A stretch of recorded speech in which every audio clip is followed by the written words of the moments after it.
Hi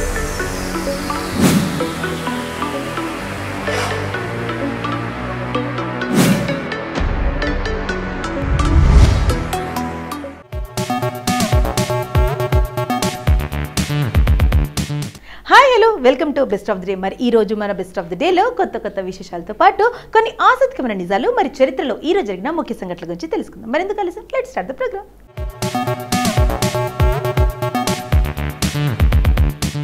ముందుగా అంతర్జాతీయ rock దినోత్సవం గురించి చెప్పుకుందాం. అంతర్జాతీయ రాక్ దినోత్సవంను ప్రపంచవ్యాప్తంగా జూలై 13న జరుపుకుంటారు. ఈ సందర్భంగా ప్రపంచంలోని ప్రఖ్యాత శిలారూపాల వివరాలు మీకోసం.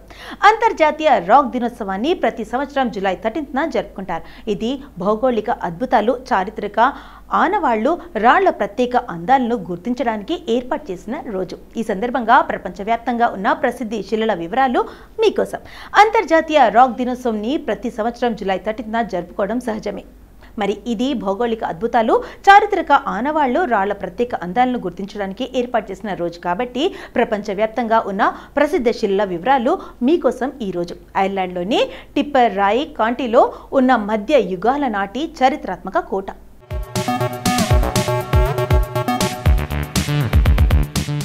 ఇది ఇంగ్లాండ్లోని వీల్షైర్లో ఉన్న అత్యంత ప్రముఖ పర్యాటక ప్రదేశం.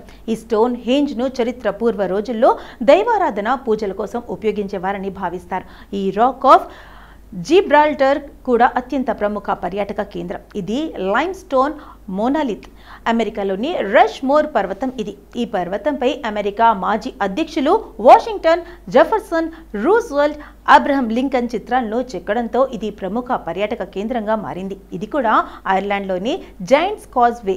ఇది కూడా ప్రముఖ పర్యాటక కేంద్రం. ఇక్కడ 40,000 ఇంటర్లాకింగ్ బాసాల్ట్ కాలమ్స్ సహజ సిద్ధంగా ఏర్పడ్డాయి. ఇది యునెస్కో గుర్తించిన వారసత్వ ప్రదేశం. ఆస్ట్రేలియాలో ఉంది. దీన్ని ఎయిడ్స్ రాక్ అంటారు. ఇది శాండ్ స్టోన్ రాక్. ఈ శిలా పర్వతాన్ని స్థానిక ఆస్ట్రేలియన్ జాతుల ప్రజలు పవిత్రమైనది అని భావిస్తారు, భక్తి శ్రద్ధలతో పూజిస్తారు.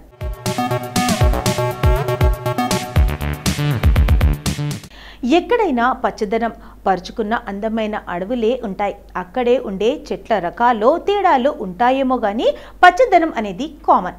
మహా అయితే కొన్ని చోట్ల నదులతో కూడిన అడవులు ఉంటాయి. అలా ఇలా కాకుండా రాళ్లు ఉండే అడవి గురించి విన్నారా? పైగా అక్కడ చెట్లకు బదులు రాళ్ళు మొలుస్తాయట. దగ్గరికి వెళ్తే చెట్లలా ఉండే శిలాజీలలు కనిపిస్తాయట. ఇదేం విచిత్రం అనుకుంటున్నారా? అయితే చైనాలోని కున్మింగ్ నగరానికి విచ్చేయండి. ఆ వింత అడవిని చూసేయండి. ఎక్కడుందంటే సాధారణంగా అడవుల్లో చెట్లు మొలుస్తాయి, అక్కడ మాత్రం రాళ్లు మొలిచాయి. అందుకే స్టోన్ ఫారెస్ట్ గా పేరు పొందింది. ఇక్కడ దాదాపు 400 చదరపు కిలోమీటర్ల పరిధిలో ఎటు చూసినా కొండల బార్లు తీరిన శిలలే కనిపిస్తాయి. ఇవన్నీ సునపురాతి శిలలు. ఇవి నేల నుంచి మొలుచుకొని వచ్చినట్లు ఉంటాయి. దగ్గరగా చూస్తే ఇవి శిలాజాల మారిన చెట్లలా కనిపిస్తాయి. చైనాలోని ఈ శిలారణ్యాన్ని చూడటానికి విదేశీ పర్యాటకులు పెద్ద సంఖ్యలో వస్తుంటారు. ఈ శిలారణ్యాన్ని యునెస్కో 2007లో ప్రపంచ వారసత్వ ప్రదేశంగా గుర్తించింది. ఎలాంటి రాయినైనా సరే ముక్కలు చేయొచ్చు, ఉల్లితో చెక్కి శిల్పంగా మలచవచ్చు. కానీ ఫోటోలో కనిపిస్తున్నట్లు ఎలా వంచగలుగుతారు అన్నారో తెలియాలంటే ఈ రాయి గురించి తెలియాల్సిందే. ఇటాకోలమైట్ పోరస్ ఇసుక రాయి జాతికి చెందింది. సాధారణ రాళ్ల మాదిరిగానే ఇది కూడా వివిధ రంగులు, రూపాలు, పరిమాణాల్లో ఉంటుంది.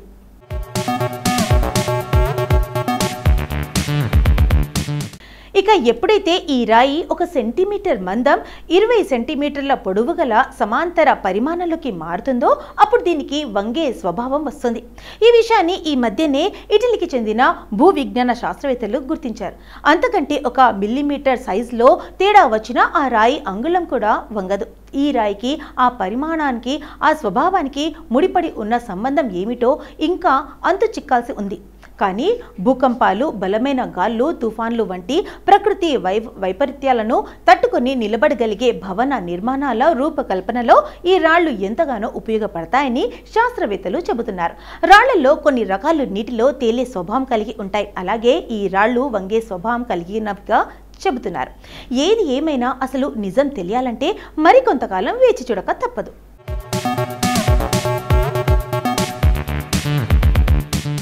దక్షిణ అమెరికా దేశమైన కొలంబియాలో ఉన్న ఈ నదిని ఖనిజాల గని అంటారు. ఈ నది రంగును చూసి పర్యాటకులంతా మంత్రముగ్ధులైపోతుంటారు. ఈ ప్రాంతంలో మకరేనియా క్లేవిగేరా అనే నీటి యొక్క మొక్కలు ఎక్కువగా పెరుగుతాయి. వాటి వల్లే ఈ నది రంగు అలా ఉంటుందని స్థానిక టూరిస్ట్ గైడ్ వాల్టర్ రామోస్ అంటున్నారు. వివిధ రంగులో కనువిందు చేస్తున్న ఈ నది పేరు కనో క్రిస్టాలిస్, రెయిన్బో రివర్ అని కూడా పిలుస్తారు. ఈ ప్రాంతానికి లక్షల ఏళ్ల చరిత్ర ఉంది. దీన్ని షీల్డ్ ఆఫ్ గయానాగా అభివర్ణిస్తారు. ఈ నది రంగు గుర్తించి అనేక వాదనలు ఉన్నాయి.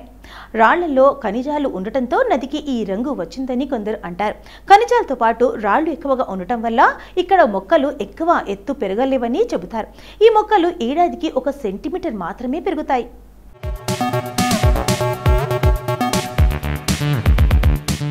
ఇప్పటి వరకు అంతర్జాతీయ రాక్ దినోత్సవం గురించి మనకు తెలియని కొన్ని ఆసక్తికరమైన నిజాలు తెలుసుకున్నాం కదా. మరి జూలై 13న ఒకసారి చరిత్రలోకి వెళ్ళి చూస్తే ఎంతోమంది ప్రముఖుల జన్మాలు జరిగాయి. మరొకసారి చరిత్ర పుటలోకి వెళ్ళి నేడు జన్మించిన ప్రముఖులు ఎవరు తెలుసుకుందాం రండి.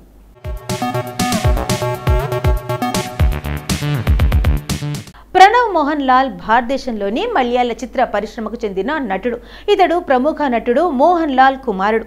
అతను చిన్న వయసులోనే తన తండ్రి నటించిన చిత్రం ఓనామన్లో చిన్న పాత్రతో నటన ప్రారంభించాడు. తర్వాత అదే సంవత్సరంలో పునర్జని అనే సినిమాలో ప్రధాన పాత్ర పోషించాడు. దీనికోసం ఉత్తమ బాల కళాకారుడిగా కేరళ రాష్ట్ర చలనచిత్ర అవార్డును గెలుచుకున్నాడు.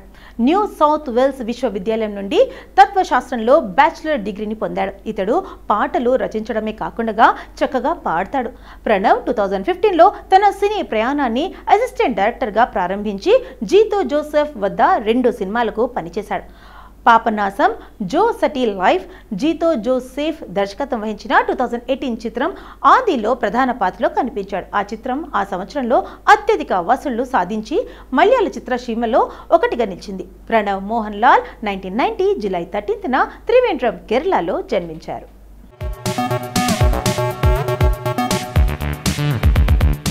సీత ఒక దక్షిణ భారతీయ సినీ నటి, నిర్మాత. తెలుగు, తమిళ, మలయాళ, కన్నడ చిత్రాల్లో పనిచేసింది. సీత 1985లో హీరోయిన్గా తన కెరియర్ను ప్రారంభించింది. 1985 నుంచి 1990 దాకా ప్రముఖ కథానాయకులు ఒకటిగా కొనసాగింది. ఆడదే ఆధారం చిత్రానికి గాను ఆమెకు నంది పురస్కారం లభించింది. మరలా 2002లో మారన్ అనే తమిళ సినిమాతో పునరాగమనం చేసింది. 2004లో తమిళ సినిమా రైటా తప్ప అనే సినిమాకు గాను తమిళనాడు రాష్ట్ర ఉత్తమ సహాయ నటి పురస్కారం అందుకుంది. సీత 1964 జూలై 13న చెన్నైలో జన్మించారు. సీత 1985లో తమిళ సినిమాలతో తన కెరీర్ ప్రారంభించింది. 5 సంవత్సరాల పాటు హీరోయిన్గా పలు తమిళ, తెలుగు సినిమాల్లో నటించింది. ముద్దుల మావయ్య సినిమాలో ఆమె హీరో బాలకృష్ణ చెల్లెలుగా నటించింది.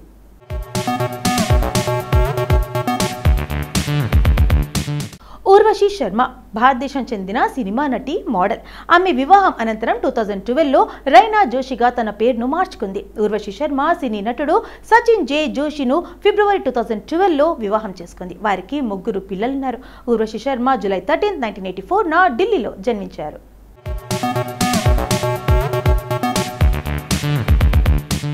నాగరాజన్ ముత్తుకుమార్ ఒక భారతీయ కవి, గేయ రచయిత. అతను ప్రధానంగా తమిళ భాష సినిమా పాటల్లో పనిచేశాడు. అతను స్వరకర్తల యువన్ శంకర్ రాజా, జీవి ప్రకాష్ కుమార్లతో తరచుగా కలిసి పనిచేసేందుకు ప్రసిద్ధి చెందాడు. ముత్తుకుమార్ తమిళంలో ఉత్తమ గీత రచయితగా అత్యధిక ఫిలింఫేర్ అవార్డులను అందుకున్నారు. తంగా, మిస్కల్, శైవం చిత్రాలకు ఉత్తమ గీత రచయితగా 2 సార్లు జాతీయ చలనచిత్ర అవార్డు అందుకున్నారు. అతను 2 జాతీయ చలనచిత్ర అవార్డులను, 4 తమిళనాడు రాష్ట్ర చలనచిత్ర అవార్డులు, 4 దక్షిణ ఫిల్మ్ఫేర్ అవార్డులను గెలుచుకున్నారు. నాగరాజన్ ముత్తుకుమార్ జూలై 12, 1975న కన్నికాపురం, కాంచీపురం, తమిళనాడులో జన్మించారు.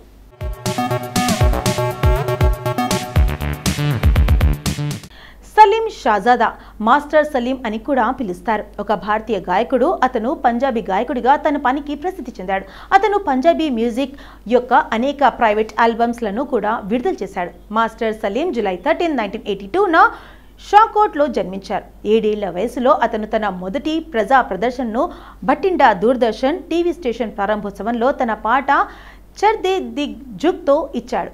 తద్వారా మాస్టర్ సలీం అనే పేరు సంపాదించాడు. త్వరలోనే అతను జూలిలిం తారే వంటి టీవీ షోలలో కనిపించడం ప్రారంభించాడు. సలీం మొదటి ఆల్బమ్ చర్ఖాది ది జోక్ అతనికి 10 సంవత్సరాల వయసులో విడుదలైంది. ఇది అతని తండ్రి స్నేహితుడు మంజిందర్ సింగ్ గోలీ సృష్టించిన సుర్ తాల్ అనే లేబుల్పై విడుదల విజయవంతమైంది.